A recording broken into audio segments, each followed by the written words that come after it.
कर्म का फल सबको मिलता है, चाहे वो बुरा हो या अच्छा।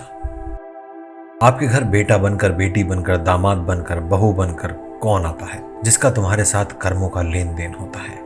लेना देना नहीं होगा तो नहीं आएगा। चलिए एक कहानी के माध्यम से समझते हैं। एक फौजी था, बिल्कुल अकेला। पूरे परिवार में कोई नहीं था, न माँ बाप, न भाई बहन, न बच्चे। जो कुछ फौज में कमाता था वो सब जोड़ता जा रहा था। फौज में एक सेठ जो माल सप्लाई करता था, उस फौजी से उसका परिचय हुआ।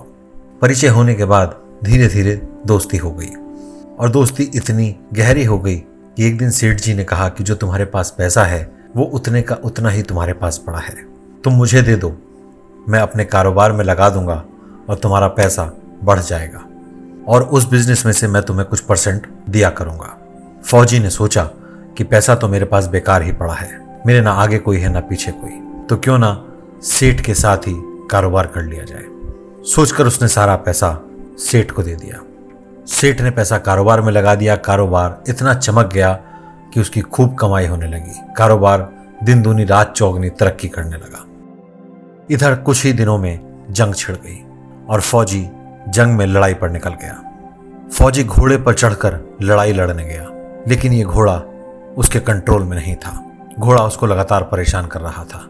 फौजी जितनी उसकी लगाम खींचता वो उतना तेज दौड़ता चला जा रहा था और अचानक घोड़ा रुक गया। जैसे ही घोड़ा रुका, फौजी को समझ आ गया कि वो दुश्मनों से घिर चुका है और घोड़े की वजह से वो दुश्मनों के जाल में फंस चुका था और दुश्मनों ने उसे मार गिराया। घोड़ा भी मारा गया और फौजी भी मारा गया। जैसे ही शहर में सेठ को पता चला कि फौजी की मृत्यु हो गई है, वो एक पल के लिए शांत हुआ और फिर मुस्कुराया और मन मन में सोचने लगा कि अब तो ये सारा कारोबार मेरा है, ना मुझे किसी का पैसा लौटाना है, ना किसी को ब्याज देना है। धीरे धीरे कारोबार और बढ़ता चला गया। कुछ दिनों बाद उसके घर एक लड़का पैदा हुआ। अब सेठ जी और खुश हो गए कि भगवान की बड़ी दया है, खूब पैसा भी हो गया और अब बेटा भी हो गया। लड़का खेल कूद पढ़ने सब में होशियार था। सेठ जी ने उसे खूब पढ़ाया। जब वह पढ़ लिख कर बड़ा हो गया तो सोचा कि अब यह कारोबार संभाल लेगा, चलो अब इसकी शादी करते हैं। धूमधाम से सेठ ने अपने लड़के की शादी की। अब सेठ जी बहुत खुश थे कि कारोबार भी भला चंगा चल रहा था और घर में बेटे की शादी भी हो चुकी थी, बहू घर आ चुकी थी। लेकिन शादी के कुछ वक्त बाद ही लड़के की तबीयत खराब रहने लगी। अब सेठ जी डॉक्टर के पास, वैद्य के पास इधर उधर दौड़ लगा रहे थे, लेकिन दवा असर नहीं कर रही थी। बीमारी बढ़ती जा रही थी, पैसा बर्बाद हो रहा था और एक दिन डॉक्टर ने कह दिया कि ये एक लाइलाज बीमारी है, इसका कुछ नहीं हो पाएगा और ये लड़का कुछ ही रोज में मर जाएगा। जब अपने लड़के को लेकर रोता रोता अपने घर पहुंच रहा था, रास्ते में उसका एक पुराना दोस्त उसको मिला।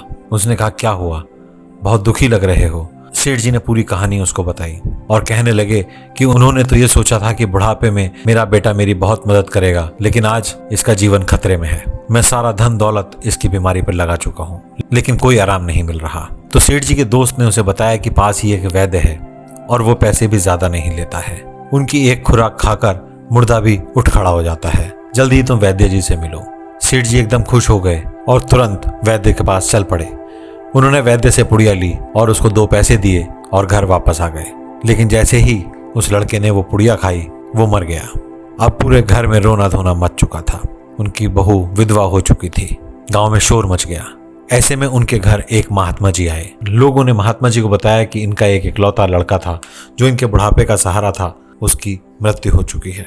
अब जब महात्मा जी ने सेठ से बात की तो महात्मा जी सेठ को बोले कि आज आपका बेटा मरा है तो आप दुखी हैं। जिस दिन वो फौजी शहीद हुआ था उस दिन तो आप बहुत खुश थे कि आपको किसी का पैसा लौटाना नहीं पड़ेगा।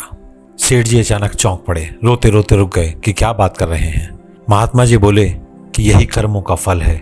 जो फौजी शहीद हुआ था वही आपके घर लड़का बनकर आया था। इसकी पढ़ाई लिखाई, खेल कूद और बीमारी, इन सब में जितना पैसा आपका लगा है वो सब वही पैसा लगा जो आपके ऊपर उसका कर्ज था। अब आपके कर्मों का लेन देन पूरा हो चुका है। सेठ जी बोले कि चलो मेरे साथ जो हुआ मेरे कर्मों का लेखा जोखा था, लेकिन इसमें मेरी बहू की क्या गलती, वो क्यों विधवा हो गई। तो महात्मा जी बोले कि ये वही घोड़ी है जिसके कारण वो शहीद हो गया था।